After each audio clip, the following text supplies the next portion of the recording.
Good evening, everyone. Thanks so much for having me, and I'll just start by saying I was giving a speech over down on the House floor the other day, and I'm starting to lose my voice a little bit, so I hope you can stay with me here. I've been doing my best to try to keep myself hydrated. But look, I'm just really grateful that you invited me here tonight, and I get the chance to be able to share with you a little bit more about myself and the story that brought me to this place right now. As mentioned, I'm the new representative from the New Jersey 3rd Congressional District.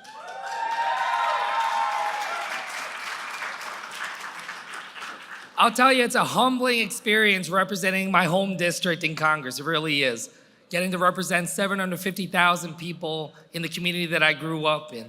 And I always say that this is the district that gave my family every opportunity in life. My mother and father grew up in South Korea at the end of the Korean War. My dad grew up in an orphanage as a survivor of polio. My mother grew up in a poor farm family to a single mom. Neither of them thought they'd have any shot at life, but they worked hard and seized every opportunity they could find. And America took a chance on them, brought them in, gave them an education. And my dad, who grew up in an orphanage, ended up getting a PhD in genetics here in America. That's what he was able to do. My mother working as a nurse in the hospital systems in New Jersey, that's what this country gave to us. And it was something that my parents always understood, always recognized how important it was for them. And they always taught me this line that I always say, that service isn't just a job, it's a way of life. And that was something that was very much ingrained in me, very much put into the fabric of who I am and what it is that I've tried to do with my life. And as you heard, I've tried to dedicate my life to public service, something that has always been a part of who I am. Whether it's in foreign policy and working in Afghanistan or over at the White House. But I think about all of this culminating just a couple months ago.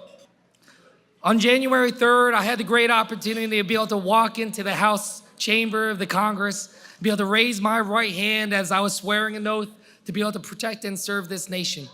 This oath to become the new congressman of the Jersey 3rd Congressional District. And I remember I was doing this all while I was looking up and seeing my mother looking down upon me as she was standing up in the gallery, cheering me on. And I remember that she was, as I looked up and I was swearing this oath, I remember she was crying at the time. And I was just really moved by this experience of just looking up and just seeing my mother crying up in the gallery of the House chamber. And I kept thinking about this, and afterwards I gave her a big hug, and I went up and hugged her, and I said, I saw you crying as you were watching me swearing the oath to office. And I said, how proud you must have been, how much must have been going on through your mind at that time. Then you must have been thinking about all the times as you, when you were a nurse, working the night shift at night so you can take care of me and my sister during the day. Thinking about all the sacrifices and the challenges that you went through to be able to give us this opportunity right now, to be able to give me the path to be able to become a member of Congress. And what she said surprised me. She said, I wasn't crying because I was thinking about everything that me and your father went through. She said, I was crying because I was thinking about how proud I am and how excited I am to see what you and this new generation of leaders are going to do with our country now into the future.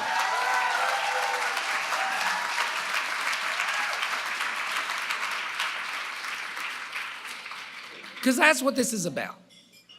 That's what this is about. It's about the future. That we are gathering here tonight to be able to support an organization that is documenting these stories, that is being able to pull together the fabric of what it means to be a Korean American, to be able to show the diversity of what that means for us, our community, and our nation. But why is it that we linger and we think about why it is that we linger and think about these stories? Why is it that it moves us so much to hear someone talk about the past? Is because we know that that is inherently linked to where it is that we're going. We know that the Korean American story is unfinished, that this story is up to us here in this room to be able to tell what that next chapter is going to be. We talk about it because we recognize that while we are gathering here and while many of you are strangers to me, we understand that we are linked by a common bond. and we respect and understand what that means to us as Korean Americans. I'll tell you, it's a humbling experience serving in Congress. It's a humbling experience being the only Korean American member in Congress. And I'll tell you that my district is not a district where it necessarily looked like this was gonna be a story that would end in the way that it did. I grew up in a district, and my district is an 85% white district that voted for Trump by 6 points. It's a district where I was going up against an incumbent that was one of the wealthiest members of Congress, an incumbent that had spent $5 million in a previous election and won his 2016 race by 20 points. So when I said that I wanted to do this, people said this was impossible. It was impossible that someone who was a first-time candidate could be able to win this seat against someone who had so much money and so much power. They said it was impossible for a Korean American to win this seat in a district that's 85% white. But what I'll tell you is that I'm really proud of the fact that my district, a district that's 85% white that voted for Trump by 6 points, just elected the very first Korean American Democrat in the history of this country.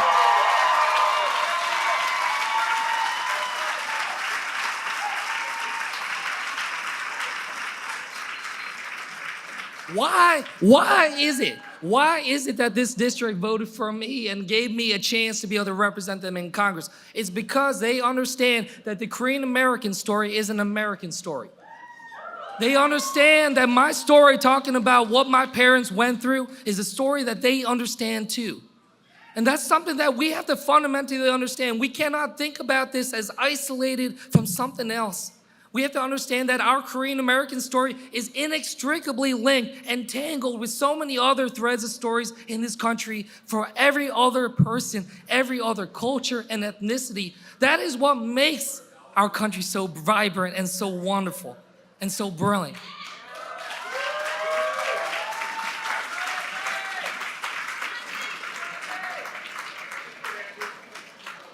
So when we think about what is the Korean American story and where is it going, it calls upon all of us to think about what it is that you want to add to this story, what it is that you want to build going forward. We can't just pat ourselves on the back and say, good job, you achieved this. It is unwritten. The ending is unwritten, and it's something that all of us need to be able to do. We understand that we live in historic times right now. Whether we like it or not, we live in historic times, and it calls upon all of us to think about what are you willing to put on the line. And that's what every single story that I've heard so far today has been about. People who are willing to put things on their line for what it is that they believe in and what it is that they want to see get done. That's what this is about. So I challenge each and every one of you. I tell you, I go to a lot of these types of dinners, and I see a lot of chances for us to sit together, be able to make sure that we're enjoying a good meal. But what it is that my parents fought for wasn't about making sure that I can have a chance to be able to sit down and have a good meal with all of you. They taught me about grit. They taught me about passion and values to be able to change our future for the better and make sure that we understand that the politics that we're fighting for isn't one that's about just, two parties duking it out down in D.C. That we recognize that we are engaged in politics because this is deeply personal to all of us. That the actions and the decisions that are made in Congress are deeply personal to a lot of us, and they will have an impact on your life whether you like it or not.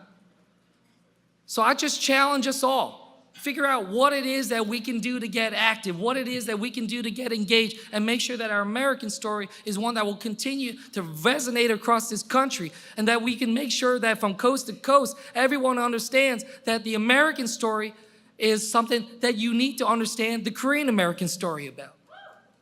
That's what this is going to be about going forward. But the only way that we're going to do it is be able to figure out and talk about what it is that makes us go forward, what it is that drives us. And ultimately, what I love about this framework is that it's about being personal. It's about our families. It's about all of us trying to find some way to move forward and tell our story and understand what that resonates. And that's what we have to anchor ourselves in. We're not here to pat ourselves on the back. We're here to think about what this next chapter will be. And for me, I'll tell you, I'm deeply humbled by this chance to be able to serve in Congress. There's not a moment that goes by where I don't recognize and remember and understand that I work a job right now whose job description is written in the Constitution of the United States. That is a deeply, deeply humbling experience. And something that compels me to try to be a better man, to try to be a better husband and be a better father. And while I love being able to spend this evening with you, and it's really wonderful to be able to meet all of you, I'll just share with you one last thing, which is, as much as I love being here, the place I'd rather be right now is back home in New Jersey, tucking my kids into bed. And I'll tell you, I'm away from my kids far more than I'd like to be, as I have to work down in DC every single week and go travel around and be able to represent. And part of me at first was thinking, am I being the kind of dad that I need to be? Am I putting my own ambitions ahead of what it is that my family needs? But I'll tell you, as I've gotten to work in Congress and taking these steps to be able to protect our community and be able to make sure that every single one of us has the health care that we need, that we can make sure that we can get the jobs that people need and they can be treated with the respect and dignity that they deserve, what I have come to understand that while I might not be the kind of dad that tucks my kids into bed every night, I sure as hell am the kind of dad that fights for their future. And that's what this is about. We're gonna be working together to fight for our future. The Korean American story is still unfinished, and it's up to us in this room and across this country to move it forward. Thank you so much, everyone.